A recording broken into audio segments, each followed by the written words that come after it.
Orang yang takut sendirian pasti akan kesepian. Tidak peduli berapa banyak orang di sekelilingnya. Namun orang yang belajar dalam kesendiriannya, berdamai dengan kesepiannya, dan lebih memilih kenyataan daripada ilusi persahabatan, akan menyadari kehadiran Tuhan.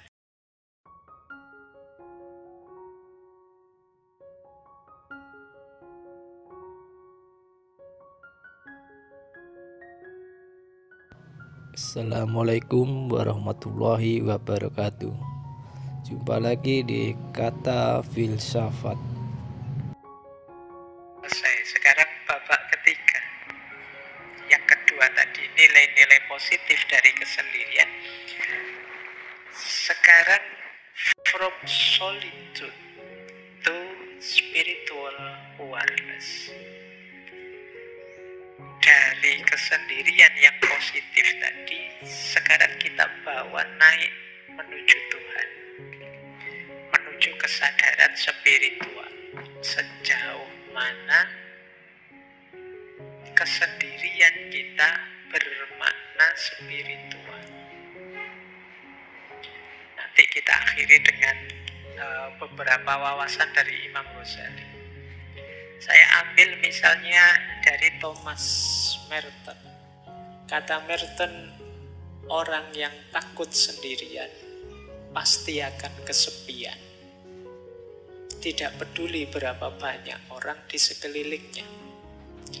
Namun orang yang belajar dalam kesendiriannya, berdamai dengan kesepiannya, dan lebih memilih kenyataan daripada ilusi persahabatan, akan menyadari kehadiran Tuhan yang tak terlihat. Jadi kalimat dari Merton ini bisa kita urai satu-satu. Yang pertama, orang yang takut sendirian pasti akan kesepian. Tidak peduli berapapun banyaknya orang di sekelilingnya. Tadi kan ada orang yang memang senang sendirian, ada yang tidak suka sendirian. Tentu saja yang tidak suka sendirian, ketika mengalami sendirian, dia akan merasa kesepian. Kuncinya bukan pada banyak temannya atau sedikit temannya. Pemaknaan dia terhadap sendirian itu. Jadi kalau dia memaknai kesendirian itu sebagai sesuatu yang negatif dan menakutkan, ya begitu sendiri dia akan merasa kesepian. Nah, biar tidak begitu bagaimana? Dilanjutkan yang kedua. Mari belajar dalam kesendirian, berdamai dalam kesepian. Belajar sendirian, berdamai dalam kesepian.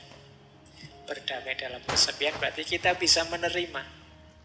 Tidak apa-apa ya Allah, saya sendirian asal Engkau ridho. Itu bisa menerima. Tidak apa-apa, saya jomblo kalau ini memang keinginanmu ya Allah. Nah, jadi ini berdamai dengan kesepian, dengan kesendiriannya. Dan lebih memilih kenyataan daripada ilusi persahabatan. Kenapa persahabatan di sini disebut ilusi? Ini seperti yang disampaikan di awal tadi, tidak mungkin ada persahabatan yang sama sekali tidak mengandung perpisahan, tidak mengandung kesendirian. Perpisahan itu kan kesendirian. Maka antara yang ilusi dan yang hakiki, pilihlah yang hakiki. Tadi ternyata yang hakiki ya kesendirian. Kalau mentalku sudah mental yang siap sendiri, meskipun ditinggalkan oleh sahabat, ya aku kuat. Meskipun temanku pergi semua, ya aku sanggup. Dan ini yang terakhir, pada akhirnya orang yang siap menghadapi kesendiriannya, justru dia akan menemukan kesadaran diri yang paling dalam, yaitu Tuhan. dalam kesepianmu yang paling puncak, kalian justru akan menyadari hadirnya Tuhan. Inilah from solitude to spiritual awareness. Dari kesendirian menuju kesadaran spiritual. Itulah mengapa dulu Rasulullah itu setiap momen tertentu yang masyhur kan saat bulan Ramadan, beliau menyendiri. Istilahnya bertahanus, kalau bahasa sufinya kholwat uzlah, ke Gua Hira. Jadi kesendirian ini tujuannya apa? Yo, dalam rangka menyadari hadirnya Tuhan. Jadi tadi ada sisi negatifnya kesendirian, namanya kesepian. Tapi juga ada sisi positifnya. Dan sekarang sisi yang positif itu kita bawa berjalan ke ranah spiritual. Kita lanjutkan, belajar lagi. Kata Osho lagi tadi, Osho sudah kita kutip ya. Perjalanan ke dalam diri adalah perjalanan menuju kesendirian yang absolut. Engkau tidak dapat mengajak orang lain ke sana bersamamu. Ini sama dengan Hermann Hesse yang menulis novel tentang Buddha.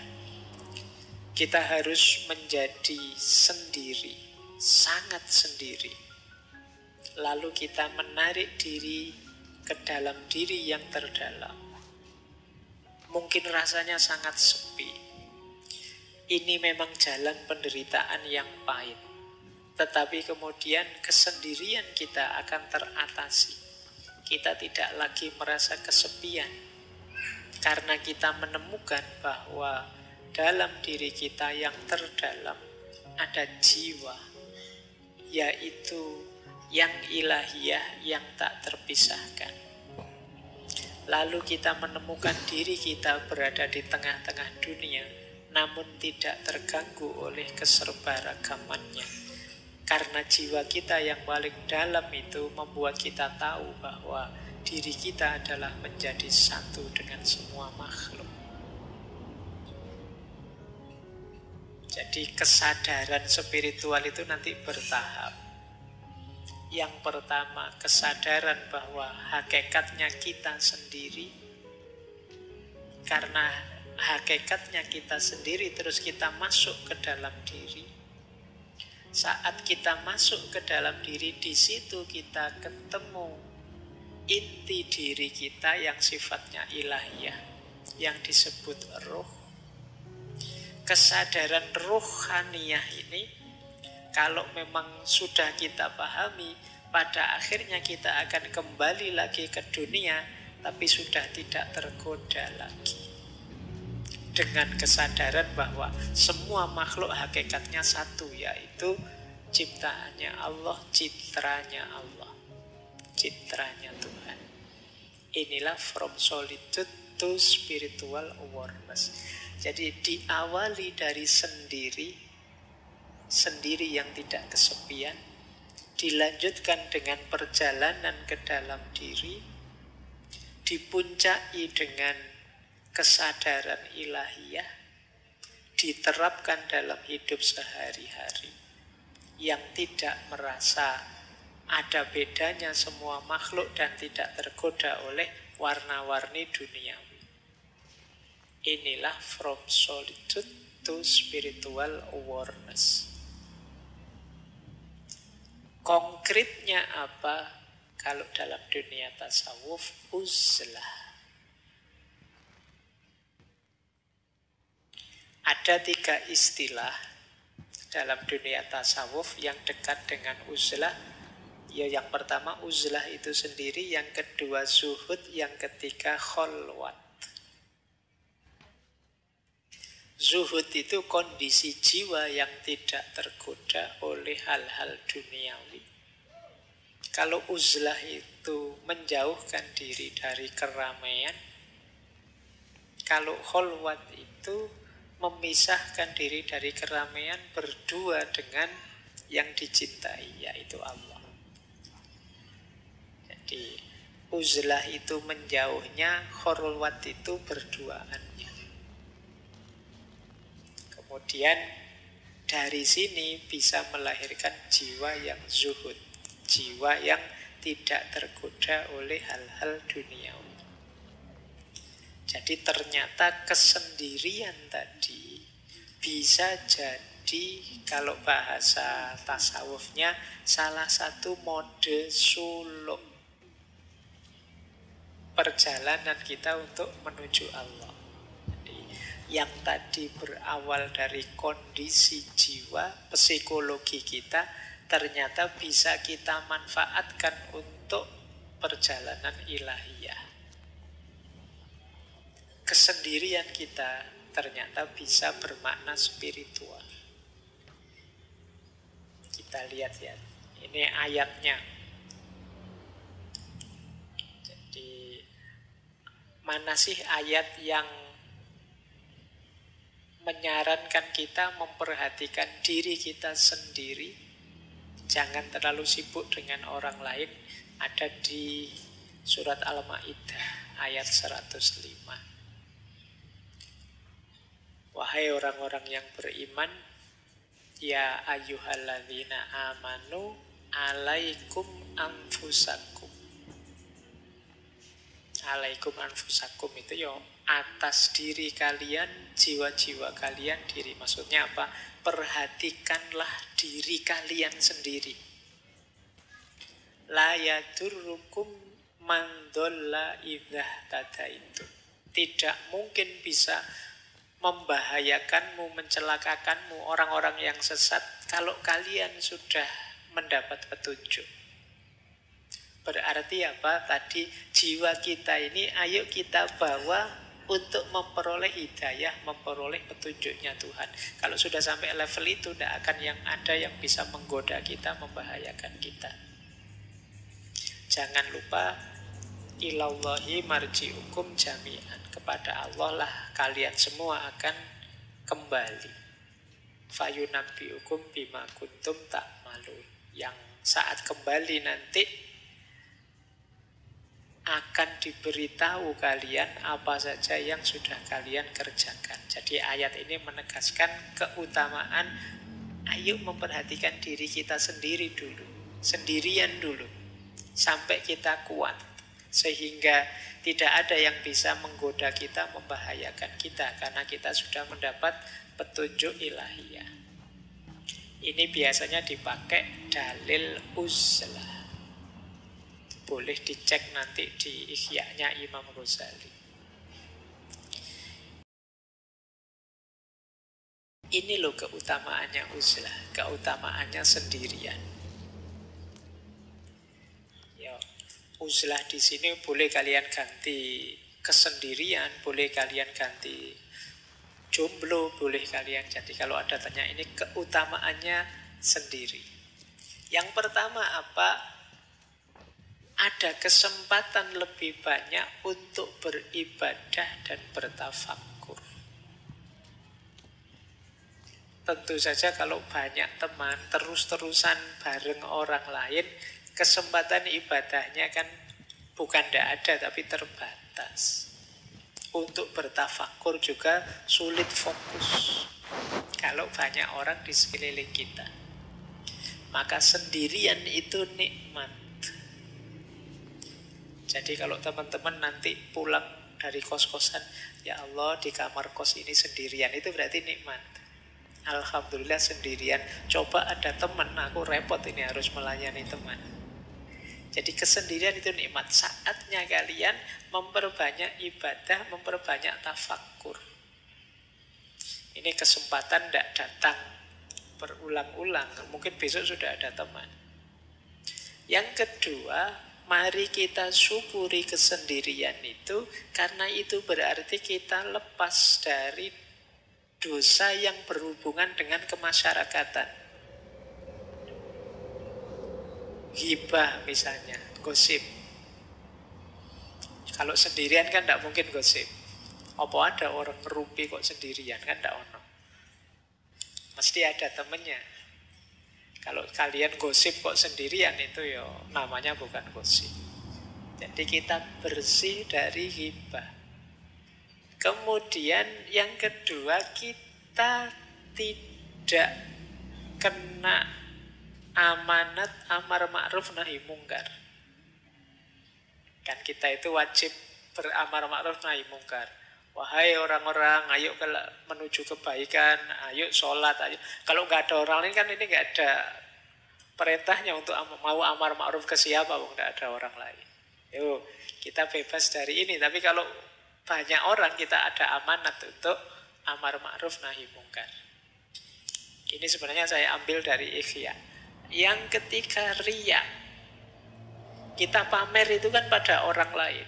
Kalau tidak ada orangnya kita tidak pamer. Sedang sendirian saja kan kita tidak pamer. Kalau mau keluar ketemu orang kan kita pamer, kita dandan lah, kita apalah. Tapi kalau pas sendirian kan tidak. Terus yang keempat, kita terlindungi dari perilaku-perilaku buruk. Mengumpat, memfitnah, mencela.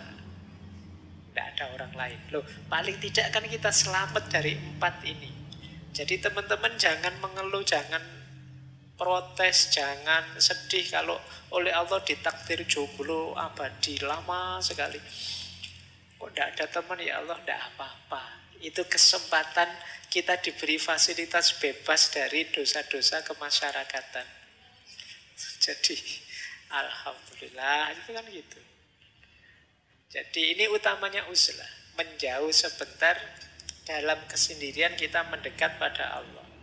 Kemudian membebaskan diri kita dari pertengkaran dan perselisihan. Ya tidak mungkin gegeran wong kita sendirian. Juga menyelamatkan kita dari ngobrol yang tidak ada gunanya. Basa-basi yang sia-sia, menghabiskan waktu saja. Jadi kalau tidak ada orang lain kan kita tidak mungkin ngobrol yang aneh-aneh ya. Sudah apa-apa ya to the point saja, sudah sesuai yang kita inginkan. Ya kalau mau ibadah ya ibadah, mau tafakur ya tafakur. Kemudian untungnya uzlah juga ya menyelamatkan diri dari gangguan dan godaan orang lain. Sekitar kita ini kan banyak sekali godaan demi godaan. Kalau kita pas sendirian paling tidak selamat lah. Tidak ada godaan. Kalau pas bareng-bareng gini kan godaannya banyak. Kalian misalnya ngelirik, wah HP-nya baru, HP-ku kalah, ini sembunyiin aja. Ini kapan ya aku bisa beli HP baru? Tadi nggak mikir gitu, sekarang jadi mikir itu. Waduh, temanku sekarang sudah sukses, kapan ya aku suksesnya? Tadi nggak mikir itu, sekarang mikir itu. Wah, temanku pasangannya kok cakep, aku kapan ya dapet? Itu karena berinteraksi. Jadi ada untungnya ternyata kita uzlah, menjauh. Kemudian yang kelima, putusnya harapan orang banyak atas kita dan harapan kita atas orang banyak. Karena kita agak terpisah dari mereka, ya orang banyak tidak lagi berharap pada kita. Kita juga tidak berharap pada mereka. Bukan berarti jelek berharap pada orang lain atau kita jadi tumpuan harapan orang lain. Tapi kadang-kadang kalau lupa batas seperti yang saya jelaskan di depan tadi, ini bisa jadi sumber kesedihan, sumber stres. Orang lain berharap kita itu ya wong mahasiswa, mbok yo hidup yang tertib. Kalau adzan ya ke masjid. Kalau itu kan mungkin orang lain berharap itu dan kita tertekan dengan itu. Kita juga berharap masyarakat itu mbok ya begini begitu. Tapi begitu kita uzlah, harapan-harapan yang macam-macam tadi sudah tidak ada. Wong kita tidak lagi berinteraksi dengan mereka. Jangan lupa uzlah ini bukan berarti untuk selamanya kita berpisah dengan masyarakat. Uzlah ini lebih pada melatih jiwa kita, melatih diri kita agar tidak mudah tergoda, agar kuat. Pada saatnya mungkin kembali ke tengah masyarakat kita sudah kuat. Jadi uzlah ini ada yang pakai istilah bagian dari riyadhah, latihan, melatih jiwa. Ketika kita uzlah, kita tidak banyak berharap pada masyarakat, kita lebih bersandar pada Allah. Ya nanti setelah kembali ke masyarakat kita juga begitu. Ketika kita uzlah, kita bisa fokus memperbanyak ibadah dan tafakur, tidak tergoda oleh kesibukan di sekeliling. Ya nanti saat kembali juga masih begitu. Itu gunanya uzlah. Jadi riyadhah, latihan, melatih jiwa kita.